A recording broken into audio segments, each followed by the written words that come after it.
చందమామ రామాయణం 34వ భాగం. ఈ లోపల సీత దుఃఖ వివసురాలై బెంబేలు పడిపోయింది. ఎటు చూసినా ఆమెకు ఆశ అన్నది లేదు. రావణుడు, రాక్షస స్త్రీలో తనను తప్పక చంపుతారని, తాను రాముడి కొరకు ఇంతకాలము ఎదురు చూడటం నిష్ప్రయోజనమైందని ఆమె అనుకున్నది. నోరెండిపోతూ ఆమె సింసుపా వృక్షం కిందికి పోయి ఆత్మహత్య చేసుకునే ఆలోచన చేస్తూ తన జడను మెడకు చుట్టుకున్నది. అంతలోనే ఆమెకు శుభశకునాలు కలిగాయి. ఆమె ఎడమ కన్ను గట్టిగా అదిరింది, ఎడమ భుజం అదిరింది, ఎడమ తొడ అదిరింది. ఆమెకు ఈ శుభశకునాలు చూసి కొత్త ప్రాణం వచ్చినట్టు అయింది. అంతసేపు సింసుపా వృక్షంలో కూర్చుని ఉన్న హనుమంతుడు అంతా చూశాడు, అన్నీ విన్నాడు. కాని అతనికి ఏం చేయటానికి ఒకంతట పాలు పోలేదు. తాను రాముడి వార్త సీతకు చెప్పి ఆమె సందేశం రాముడికి అందించాలి. సీతతో మాట్లాడకుండానే తిరిగిపోతే సీతకు రాముడి విషయానికి తెలియదు. ఆమె ఇక్కడి బాధలు భరించలేక ఆత్మహత్య చేసుకోవచ్చు.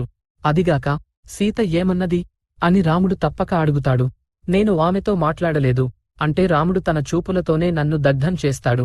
పోనీ సీతతో మాట్లాడదామంటే రాక్షస స్త్రీలంతా ఉన్నారు. సంస్కృతంలో మాట్లాడితే వాళ్లకు అర్థం కాని మాట నిజమే కాని సీత తనను చూసి రావణుడే మాయారూపంలో వచ్చాడనుకుంటుందేమో. అప్పుడామె భయపడి కెవ్వున అరవగానే రాక్షస స్త్రీలు తన పైకి ఆయుధాలతో వస్తారు. తన చేత దెబ్బతిని వాళ్లు రాక్షస యోధులను పిలుచుకువస్తారు. వాళ్లతో యుద్ధం చేసి అలసిపోతే తాను మళ్లీ 100 యోజనాల సముద్రం లంఘించలేకపోవచ్చు. ఒకవేళ తాను రాక్షసుల చేతిలో చావటమే జరిగితే సీత వార్త చెప్పేవాడుండడు. నేను చెప్పే మాటలు సీత ఆలకించాలి, కాని ఆమె నన్ను చూసి భయపడకూడదు. అలా మాట్లాడే మార్గమేది అని హనుమంతుడు దీర్ఘంగా ఆలోచించి అందుకు ఒక మంచి మార్గం కనిపెట్టాడు. అతను చెట్టు కొమ్మల చాటున సీతకు కనిపించకుండా కూర్చుని ఆమెను చూస్తూ ఇలా ప్రారంభించాడు. దశరథుడు అనే ఒక గొప్ప రాజు.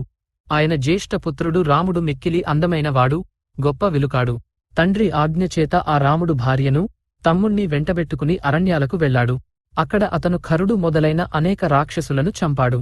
ఈ సంగతి తెలిసి రావణుడు మాయలేడి సహాయంతో రాముణ్ణి మోసపుచ్చి అతని భార్య అయిన సీతను అపహరించాడు.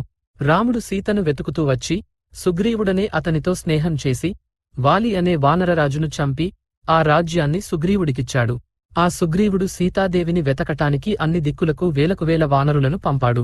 ఆ ప్రయత్నంలో నేను 100 యోజనాల సముద్రాన్ని లంఘించి ఈ లంకకు వచ్చి రాముడు వర్ణించిన సీతను చూడగలిగాను. హనుమంతుడి మాటలని మౌనం వహించగానే సీత ఆశ్చర్యంతోనూ సహజమైన భయంతోనూ తల ఎత్తి సింసుపా వృక్షం వైపు చూసింది. ఆమెకు హనుమంతుడు కనిపించాడు. సీత తన కళ్లను, చెవులను తానే నమ్మలేక తాను కలగంటున్నానని, కలలో కోతి కనిపించడం చాలా చెడ్డదని భయపడింది. తర్వాత ఆమె తాను కల కనటం లేదని రూఢి చేసుకుని భ్రమ పడుతున్నాననుకున్నది. ఈ లోపల హనుమంతుడు చెట్టు దిగి వచ్చి కొంత దూరంలో నిలబడి నమస్కారం చేసి, అమ్మా, జీర్ణించిన పట్టుచీర కట్టుకుని చెట్టు కొమ్మ పట్టుకుని నిలబడి ఉన్నావు. నీవు ఎవరు? ఏ జాతికి, ఏ గణానికి చెందిన దానివి? నిన్ను చూస్తే దేవతవనిపిస్తున్నది. నీ తండ్రి ఎవరు? భర్త ఎవరు? పెద్ద దుఃఖంలో ఉన్నావు. నీ బంధువు ఎవరైనా పోయారా? జనస్థానం నుంచి రావణుడు అపహరించి తెచ్చిన సీతవే అయితే ఆ మాట వెంటనే చెప్పు అన్నాడు. సీత హనుమంతుడిని చూసి, నేను దశరథుడి కోడలిని, జనకుడి కూతురుని, రాముడి భార్యను. నా పేరు సీత అంటారు. నేను కాపరానికి వచ్చిన 13 ఏట నా భర్తకు రాజ్యాభిషేకం జరగనుండగా దశరథుడి భార్య అయిన కైకేయి అనే ఆమె రామ పట్టాభిషేకం చేస్తే తాను ప్రాణత్యాగం చేస్తానని రాముడిని వనవాసం పంపెయ్యమని కోరింది. తండ్రి యాచించిన మీదట రాముడు తాను పుచ్చుకోనున్న రాజ్యాన్ని తిరిగి తండ్రికి ఇచ్చివేశాడు. అతను నారబట్టలు కట్టుకుని వనవాసం పోతూ నన్ను తన తల్లి అయిన కౌసల్య వద్ద ఉండమన్నాడు. నేను రాముణ్ణి విడిచి ఉండలేక వెంట బయలుదేరాను. నాకన్నా ముందే నారబట్టలు కట్టి బయలుదేరాడు లక్ష్మణుడు. మేము దండకారణ్యంలో ఉండగా దుర్మార్గుడైన రావణుడు నన్ను ఇక్కడికి తెచ్చాడు. ఆ రావణుడు నన్నింకా 2 నెలలు బతకనిస్తాడు. ఆ తర్వాత నా ప్రాణాలు తీస్తాడు అన్నది. సీత దుఃఖం చూసి హనుమంతుడికి కూడా దుఃఖం వచ్చింది. అతను ఆమెకు దుఃఖోపశమనం కలిగేటట్టుగా, సీతాదేవి, రాముడి దూతగా నేను నీ వద్దకు వచ్చాను. రాముడు తన క్షేమం నీకు చెప్పి నీ క్షేమం తెలుసుకురమ్మన్నాడు. లక్ష్మణుడు నీకు సాష్టాంగ నమస్కారం చేశాడు అని చెప్పాడు. ఈ మాటలు వినగానే సీతకు శరీరమంతా పులకరించింది. మనిషి బ్రతికి ఉండాలే గాని 100 ఏళ్లకైనా ఆనందం కలుగుతుందంటారు. అది నా విషయంలో నిజమైంది అన్నది. సీతకు తనపై నమ్మకం కుదిరిందనుకుని హనుమంతుడు ఆమెను సమీపించాడు. అది చూసి సీత, రావణుడే వానర రూపంలో వచ్చాడని అనుమానించి అతనితో ఆత్మీయంగా మాట్లాడినందుకు భయపడుతూ అశోక వృక్షం కొమ్మ విడిచి నేలపై చతికిలబడింది. తనకు నమస్కారం చేస్తున్న హనుమంతుడి ముఖం చూడటానికి కూడా ఆమెకు ధైర్యం చాలలేదు. ఆమె హనుమంతుడితో, నీవు నిజంగా రావణుడవే. ఇప్పుడు ఈ కోతి రూపంలో వచ్చావు. ఆనాడు సన్యాసి రూపంలో వచ్చావు. నేను అసలే దుఃఖంతోనూ ఉపవాసాలతోనూ కృశించి ఉన్నాను. నన్నిలా మరింత బాధపెడుతున్నావెందుకు? ఇది నీకు మంచిది కాదు. ఒకవేళ నీవు నిజంగా రామదూతవే అయితే రాముడి గుణగణాలు వర్ణించు. రామ లక్ష్మణుల గుర్తులు చెప్పు. రాముడితో నీకెప్పుడు సంబంధం కలిసింది? నీవు రామ లక్ష్మణులనెలా ఎరుగుదువు? నరవానరులకు పొత్తు ఎలా కుదిరింది? అని అడిగింది. హనుమంతుడు రాముడి గుణగణాలు వివరించాడు. రాముణ్ణి ఆపాదమస్తకము వర్ణించాడు. సీతాపహరణానంతరం రామ లక్ష్మణులు ఋష్యమూక పర్వత ప్రాంతానికి వచ్చినది మొదలు తాను లంకకు వచ్చిన దాకా జరిగినదంతా పూసగుచ్చినట్టు సీతకు చెప్పాడు. తాను హనుమంతుణ్ణని, సుగ్రీవుడి మంత్రినని తెలిపి రాముడు ఇచ్చిన ముద్రికను సీత చేతుల్లో పెట్టాడు. సీతకు హనుమంతుడి యందు నమ్మకం కుదిరింది. ఆమె ముఖం విప్పారింది. ఆమె ఆంజనేయుణ్ణి పొగుడుతూ అతను మామూలు కోతి కాదని, ఎంతో శక్తి సామర్థ్యాలుండబట్టే సముద్రం దాటి రాగలిగాడని, రావణుడు కూడా అతన్ని ఏమీ చేయలేడని అన్నది. అప్పటికప్పుడే ఆమె రాముడు వచ్చి తనను రక్షిస్తాడని, అయోధ్య నుంచి భరతుడు కూడా వానరసేనకు తోడుగా ఒక అక్షౌహిణి సేనను పంపుతాడని, రామ లక్ష్మణులు సపరివారంగా వచ్చి రావణుడిని యుద్ధంలో హతమారుస్తారని కలలు కన్నది. రాముడు తనను తీసుకుపోతాడో లేదో అన్న అనుమానం కూడా ఆమెకు కలిగింది. తీసుకుపోకపోతే ప్రాణత్యాగం చేయనిశ్చయించుకున్నది. రాముడు అస్తమానము సీతనే స్మరిస్తూ ఉంటాడని, ఆమె వెళ్లిపోయిన తర్వాత అతను మాంసాహారము, మద్యపానము కూడా మానేశాడని, సీత ఇక్కడ ఉన్నదని తెలియగానే వచ్చి వాలుతాడని హనుమంతుడు చెప్పాడు. తనకు రావణుడు ఇచ్చిన ఏడాది గడువులో 10 నెలలు నిండవచ్చాయని, మిగిలిన 2 మాసాలలోగా రాముణ్ణి రమ్మని చెప్పమని సీత హనుమంతుడితో అన్నది. ఆమె హనుమంతుడితో ఇంకొక ముఖ్య విషయానికి కూడా చెప్పింది. లంకలో సీత పక్షం వహించిన వారున్నారు. వారిలో విభీషణుడు, అతని భార్య, అతని పెద్ద కూతురు నల, అవింధ్యుడనే ఒక రాక్షసుడు ఉన్నారు.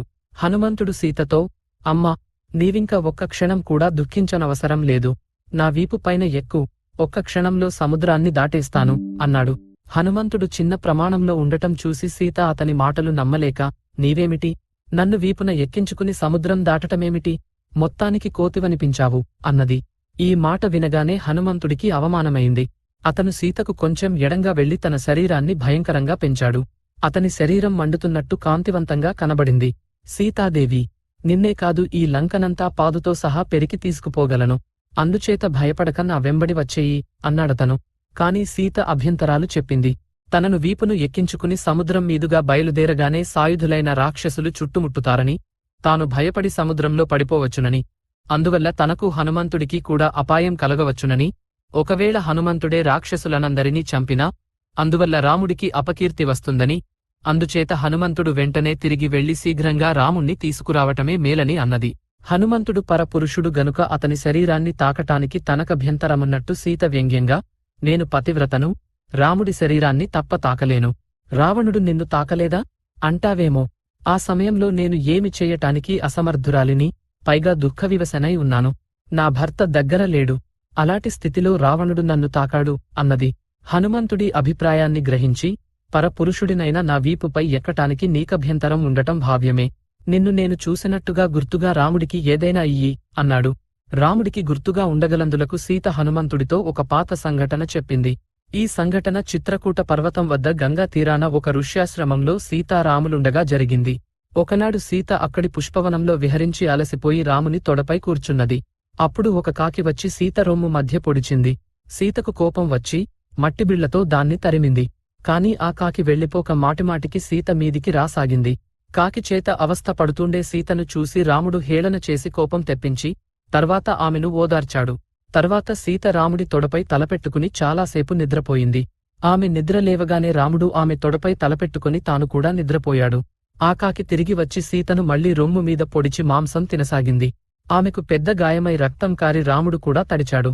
కాకి బాధ భరించలేక సీత రాముణ్ణి నిద్రలేపింది. రాముడు నిద్రలేచి సీత రొమ్ముపై గాయం చూసి మండిపడుతూ, ఇంతగా నిన్ను గాయపరిచిన దుర్మార్గుడెవరు అని అడిగాడు. అతను అటూ ఇటూ చూసేసరికి గోళ్లనిండా నెత్తురుతో కాకి కనిపించింది. రాముడు దర్భాసనం నుంచి ఒక దర్భను లాగి బ్రహ్మాస్త్రం పఠించాడు. ఆ దర్భ ప్రళయాగ్నిలాగా ప్రజ్వరిల్లుతూ కాకి పైకి వెళ్ళింది. చందమామ రామాయణం 34వ భాగం సంపూర్ణం. ప్రస్తుతానికి స్వస్తి.